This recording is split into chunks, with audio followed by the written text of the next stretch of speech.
Реальная история Михаила Овчинникова — опыт, который потряс не только его душу, но и фундаментальные представления о жизни и смерти.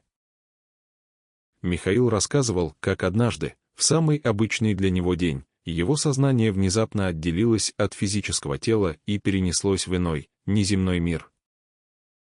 В те минуты он оказался в пространстве, где привычные законы реальности перестали действовать, а время растворилось в бесконечном потоке ощущений.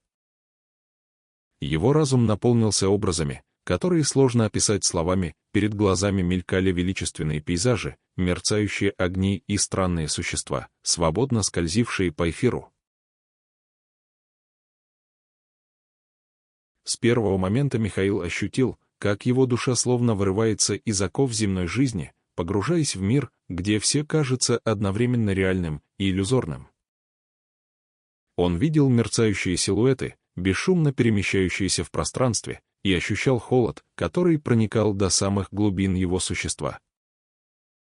Первоначально его ум пытался рационализировать происходящее, связывая все с необычным сном, но каждое последующее видение становилось все более ярким и неоспоримо реальным. Михаил воспринимал эти переживания как послание из иного мира, предупреждение о том, что граница между жизнью и смертью тонка, как шелк. В этом потустороннем измерении он встретил образы давно ушедших людей, чьи лица несли на себе печать горьких воспоминаний и неизбывного сожаления. Каждый из них будто искал утешения, пытаясь передать Михаилу послание о том, что их души не нашли покоя в мире, полном заблуждений и обмана. Его окружали мягкие, но холодные отблески света, которые казались мерцающими свечами в бесконечной тьме, и каждый такой отблеск отражал историю ушедших эпох и забытых судеб. Ощущения всепоглощающего покоя и ужаса переплетались, вызывая у него одновременно восторг и глубокую печаль. В ходе этого путешествия Михаил ощутил, как его сознание сливается с потусторонним, и границы между «я» и окружающим миром стираются, даруя ему понимание взаимосвязи всех существ. Он видел, как энергия жизни трансформируется в нечто более тонкое, неуловимое, что можно описать только как чистое сознание, свободное от телесных оков. Это было время, когда каждое мгновение казалось вечностью, а каждая секунда обретала значение судьбоносного откровения. Михаил ощутил, как его душа пронзалась неведомой силой, пробуждая в нем древние воспоминания и знания, забытые тысячелетиями. Он оказался в пространстве, где слова теряют свою силу, а эмоции и образы говорят громче всяких речей, и понял, что это не просто видение, а путешествие в глубины собственной души. Встреча с неосязаемыми фигурами, которые несли на себе отблески радости и боли, оставила в его сердце неизгладимый след, заставляя его сомневаться в абсолютности жизни и смерти. Среди множества образов Михаила поразила фигура старца с мудрыми, печальными глазами, который, казалось, обладал знанием всех тайн бытия. Этот старец молчаливо указал на то, что после смерти не наступает конец, а начинается иной этап существования, наполненный как светом, так и тьмой. Михаил почувствовал, как его внутренний мир начал преображаться, страх уступал место пониманию, а горечь — тихой грусти, которая, однако, не могла полностью смыть яркость пережитого откровения. Он осознал, что его встреча с потусторонним была не случайностью, а предопределенным моментом, когда душа должна была узнать о своей истинной сущности. С каждым новым видением он все глубже погружался в мир, где царила абсолютная тишина, и где каждое мгновение было насыщено бесконечным потоком энергии и воспоминаний, переплетенных с судьбами умерших. Михаил наблюдал, как образы прошлого оживают в ярких красках, рассказывая истории о потерянных временах, о битвах за душу и о вечной борьбе между светом и тьмой. Он проходил через коридоры, наполненные мерцающими огнями и тихими голосами, которые шептали ему о том, что каждая душа несет в себе искру вечности, даже если эта искра омрачена грехом и заблуждением. Каждое прикосновение к невидимой сущности оставляло в его душе след, подобный метке, которая свидетельствовала о начале нового этапа существования, где не существует ни боли, ни радости в привычном понимании, а лишь бесконечное состояние бытия. В этом пространстве Михаил переживал моменты, когда время теряло свою линейность, а каждый образ, каждая вспышка света и тьмы сливались в единое целое, образуя калейдоскоп бесконечных возможностей и неразгаданных тайн. Он ощущал, как его сознание расширяется, охватывая не только его собственное «я», но и весь космос, где каждая звезда, каждое мгновение наполнено жизненной силой и глубокой мудростью, недоступной обычному восприятию. Михаил Овчинников, бывший сторонником рациональных объяснений, теперь столкнулся с необъяснимым, и его душа начала понимать, что смерть — это не конец, а лишь переход в иной, неизведанный мир, где каждое чувство обретает новую форму и глубину. Этот опыт потряс его до глубины души, заставив пересмотреть свои взгляды на жизнь, веру и саму природу существования, как если бы он вдруг открыл дверь в тайное измерение, полное чудес и ужаса одновременно. В финале первого этапа своего путешествия Михаил ощутил, что его внутренний мир навсегда изменился. Он понял, что граница между жизнью и смертью тонка, как шелк, и что каждый момент существует в вечном цикле трансформации, где даже самый мрачный опыт может стать искрой для новой жизни. Его сердце билось в такт с космическим ритмом, а разум был наполнен видениями, которые обещали открыть ему секреты бытия, скрытые за завесой обыденного мира. Михаил Овчинников, вернувшись из мира, где царит неописуемая тьма и безграничное спокойствие, понял, что его душа навсегда изменилась. Он ощутил, что граница между жизнью и смертью стерлась, и теперь его сознание обретало новые, пугающие ясные очертания реальности, где прошлое и будущее сплелись в один бесконечный поток откровений. С первых мгновений возвращения Михаил был охвачен чувством неописуемой пустоты, как будто часть его сущности осталась запертой в том мире, полном ледяного покоя и молчаливых голосов.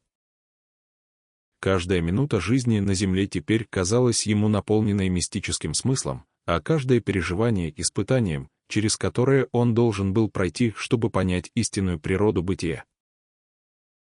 В первые дни после возвращения его посещали видения, в которых мерцающие образы незнакомых людей и призрачные сцены из неведомых эпох сменялись одно за другим, словно ожившие картины из забытого сна.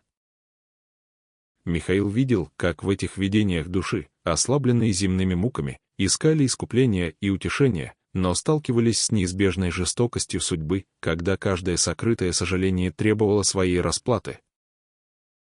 Со временем он начал понимать, что жизнь после смерти — это не просто состояние покоя, а сложный, многогранный процесс трансформации, где каждая эмоция, каждая мысль приобретает особую силу и значимость. Ощущение легкости, которое могло бы ассоциироваться с вечным покоем, оказалось лишь оболочкой, скрывающей бурю древних воспоминаний и неразрешенных конфликтов, терзающих души навечно.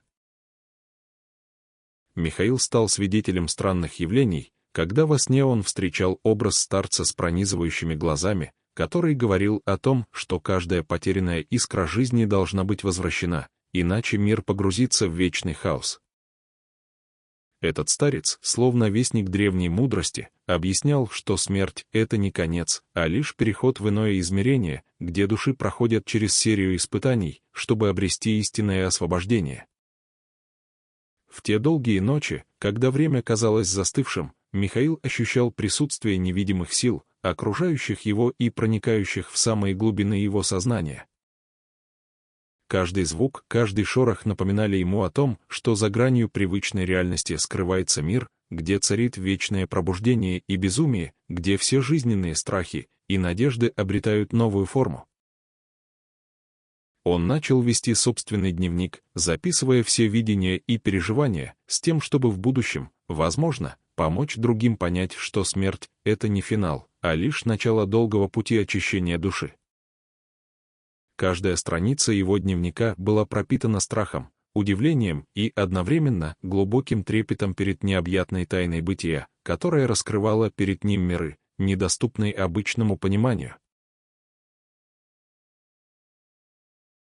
С каждым днем Михаил все ярче ощущал, как его разум расширяется, охватывая не только земное существование, но и бескрайние просторы космического потока энергии, где каждая звезда и каждая молния имели свою роль в великом танце вечности. Он стал понимать, что душа после смерти продолжает свой путь через лабиринты воспоминаний и надежд, сталкиваясь с неизбежными испытаниями, которые выковывают ее истинное лицо. В одном из видений ему открылся облик древней женщины, окутанной сиянием, чье лицо отражало боль тысячелетий и мудрость, недоступную обычным смертным. Она поведала ему, что каждое существо, покидающее земной мир, несет в себе семя новой жизни, но также и груз всех своих ошибок, который может обернуться проклятием, если не будет очищен через искупление. Эта встреча изменила Михаила навсегда. Он осознал, что путь души после смерти — это не только извилистый и тернистый маршрут страданий, но и возможность возрождения через преодоление всех внутренних конфликтов и страхов.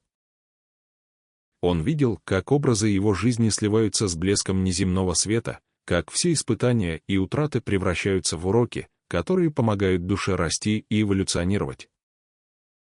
В одном из самых ярких видений Михаил оказался в гигантском зале, где время, казалось, остановилось, и где каждое мгновение было наполнено голосами тех, кто уже нашел покой, но оставил за собой послание для будущих поколений. В этом зале он услышал, как тысячи голосов, словно единый хор, произносили: «Открой сердце, прими свою судьбу, и обретешь свет в конце пути».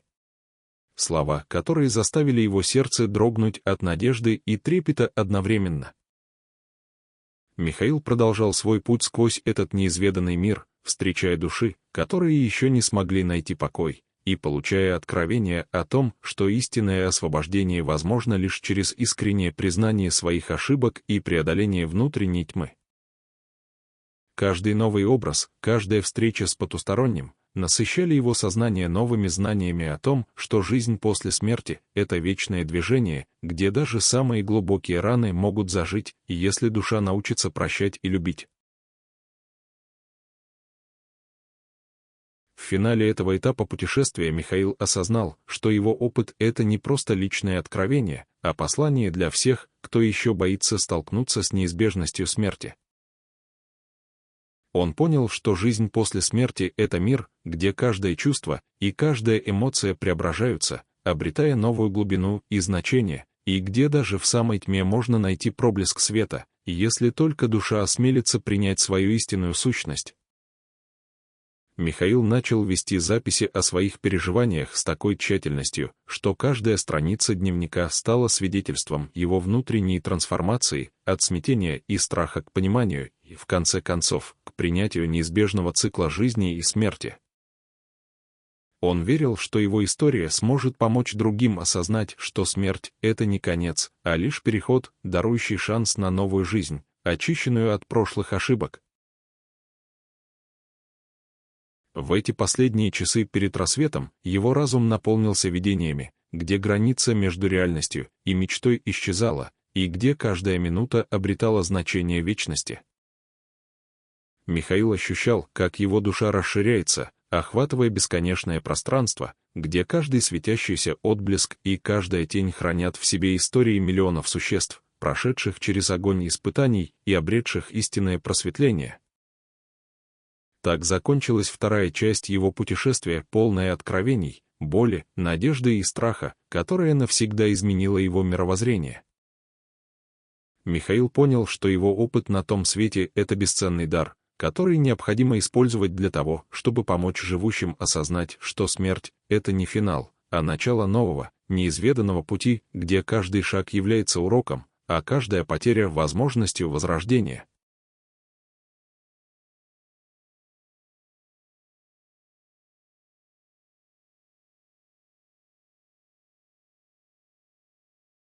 Михаил Овчинников продолжал жить с грузом своего невероятного опыта, навсегда изменившим его душу и мировоззрение. Его встреча с потусторонним открыла ему завесу тайн, о которых раньше можно было только догадываться. каждая минута, проведенная в мире, где время перестало существовать, наполняла его сознание глубоким осознанием цикличности бытия, где смерть не была финалом, а лишь переходом к новой форме существования. Он начал воспринимать свою жизнь как часть бесконечного потока энергии, в котором каждый миг — это урок, а каждая утрата — возможность обрести мудрость. В его глазах отразились образы древних судеб, и воспоминания о встречах с неземными существами превратились в тихий голос, напоминающий о том, что жизнь после смерти таит в себе как светлые, так и темные тайны. Эти видения вдохновили Михаила на глубокое переосмысление смысла существования, где страх и надежда сплетаются в единое целое, оставляя след в душе каждого, кто осмелится заглянуть за грань обыденного. Опыт, пережитый им на том свете, стал не просто источником ужаса, а своеобразным зеркалом, в котором отражались сокровенные истины человеческого бытия и неизбежность вечного возрождения. Он понял, что душа каждого человека — это нечто большее, чем просто набор воспоминаний и эмоций, а живая сущность, способная преображаться и развиваться сквозь бесконечные циклы рождений и смертей. Михаил начал вести дневник, где каждое слово было пронизано глубокой философией, а каждая страница — свидетельством его борьбы за понимание истинной природы бытия. Его записи стали источником вдохновения для тех, кто искал ответы на вопросы о жизни и смерти, и вскоре его история превратилась в легенду, передаваемую из уст в уста. Со временем он обнаружил, что обретение внутреннего покоя возможно лишь через принятие и прощение, когда каждое испытание становится ступенью к свету, а каждое страдание — возможностью для духовного роста. Михаил осознал, что даже самые мрачные моменты его путешествия могут служить маяком для тех, кто ищет путь к истине, и что каждая потеря в конечном итоге приводит к новому рождению. В заключении его рассказа звучит послание о том, что смерть не является концом, а лишь преобразующей силой, дарующей возможность переосмыслить жизнь, наполнить ее смыслом и открыть врата в бесконечное царство вечности. Его слова стали напоминанием, что истинная сила заключается в умении принять неизбежное, преодолеть страх и найти гармонию между светом и тьмой внутри себя. Михаил Овчинников, пройдя через лабиринт потусторонних видений и переживаний, обрел новое понимание своей сущности. Он стал тем, кто знает, что жизнь после смерти открывает безграничные возможности для очищения и трансформации души. Его опыт доказал, что даже в самом глубоком мраке можно найти проблеск света, и если только человек готов взглянуть правде в глаза и принять свою истинную судьбу. Таким образом, история Михаила Овчинникова стала не только свидетельством ужаса, но и уроком смирения, надежды и внутреннего преображения, уроком, который напоминает, что каждое окончание является началом, а каждый шепот вечности способен возродить душу в новом, более ярком свете. Его заключительные слова звучат как тихий, но мощный гимн человеческой стойкости перед лицом неизбежного и вечного перехода от жизни к смерти и обратно.